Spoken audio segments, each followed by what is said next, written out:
आइए जानते हैं कर्क राशि में धन योग कब बनता है। कर्क राशि उसे कहते हैं जिसके लग्नेश खुद चंद्र देवता है, अर्थात जहाँ पे लग्न स्थान में 4 नंबर लिखा हो। किसी भी कुंडली में जो प्रथम भाव होता है वो इसे कहते हैं, और इसका जो द्वितीय भाव होता है वो धनेश होता है। किसी भी कुंडली में कर्क राशि में जो प्रथम भाव होता है वहाँ पे 4 नंबर लिखा होता है, और उसके जो स्वामी होते हैं वे चंद्र। देखिए, कर्क राशि के स्वामी चंद्र है, और इनके जो लग्नेश होते हैं वे होते हैं 5 नंबर, अर्थात सिंह राशि सूर्य। तो कर्क राशि के जो लग्नेश है वो है सूर्य देवता।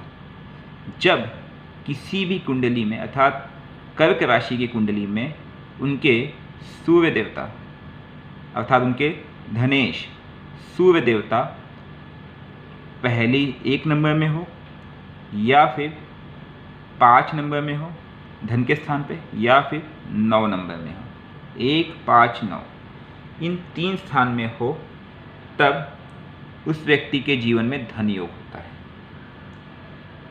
लेकिन उसके लिए कंडीशन ये होनी चाहिए कि सूर्य मजबूत होना चाहिए, ना कि कमज़ोर हो।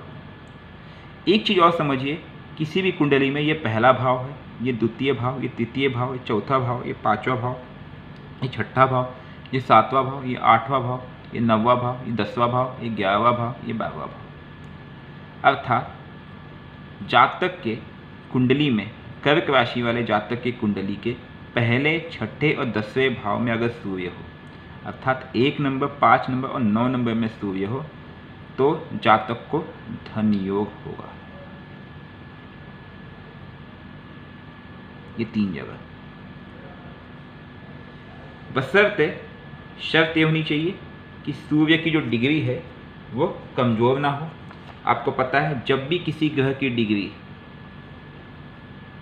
10 से 20 डिग्री के बीच में होती है तो वह 100% परिणाम देता है। लेकिन अगर उसकी डिग्री कम हो जाए, अर्थात 0 से 5% हो जाए, या 25 से 30 डिग्री के आसपास हो जाए, तो उनका परिणाम भी घट के 20% तक रह जाता है, या फिर उससे भी कम। तो ये पहला सूत्र है।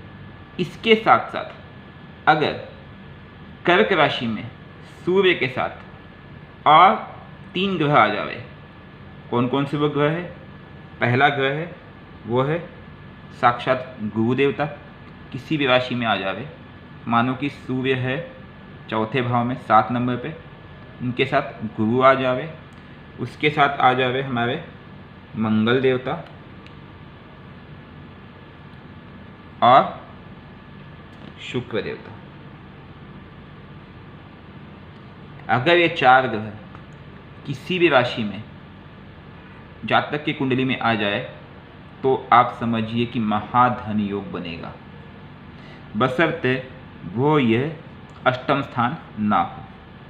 लेकिन इसकी भी एक छोटी सी शर्त है कि सूर्य के बल द्वारा, ये सूर्य के तेज से शुक्र, मंगल, गुरु, इनमें से कोई अस्त ना हो, और इन पे किसी भी नीच ग्रह की दृष्टि ना पड़ रही हो, इनकी शक्ति अर्थात बाधित ना हो। साथ ही साथ इनकी जो डिग्री का बलाबल है वो भी युवा या फिर युवा के करीब हो। ऐसा ना हो कि भाई सूर्य, शुक्र, मंगल, गुरु एक साथ तो आ गए किसी ग्रह में, किसी भाव में, लेकिन उनमें उनका पास बलाबल ही नहीं है, या उनमें से कोई बाल अवस्था में चला गया, कोई वृद्धावस्था में चला गया। उस केस में ये परिणाम नहीं देगा, क्योंकि क्या आप चलित देखेंगे, और अगर वे बाल या वृद्ध में होंगे तो चलित में कई बार संभावना है कि वो दूसरे भाव का फल देने लगते हैं, तो वो परिणाम चूक जाता है। साथ ही साथ अगर एक सीमित डिग्री से अगर सूर्य के करीब आ जाएंगे तो इनको अस्त होने का डर भी रहेगा। तो कर्क राशि में जो राजयोग कहते हैं, महाधन योग जिसे कहते हैं, उसकी संभावना, इस तरह की महाधन योग की संभावना कम होती है, क्योंकि सूर्य के करीब आते ही कोई ना कोई ग्रह तो अस्त हो ही जाता है, या फिर कोई ना कोई दूसरे भाव में चला जाता है। अब धन योग के साथ एक योग और बनता है, अगर सूर्य के साथ किसी भी भाव में, अर्थात ये जो 12 भाव हमने दिखाए हुए हैं, इनमें से किसी भी भाव में अगर गुरु आ जावे साथ में, या फिर शुक्र देवता बैठ जावे, या फिर मंगल आ जावे, तब भी उस व्यक्ति के जीवन में धन धान्य की भरपूर मात्रा रहेगी और धन की आवक सदा बनी रहेगी। लेकिन ये फॉर्मूला केवल लागू होता है 4 नंबर अर्थात कर्क राशि या कर्क लग्न वाली कुंडली में ही। लेकिन इस बात का भी ध्यान रखना है कि इस केस में भी उन सूर्य के साथ जो ग्रह होंगे वे अस्त नहीं होने चाहिए और साथ ही साथ उनका बलाबल भी कम ना हो।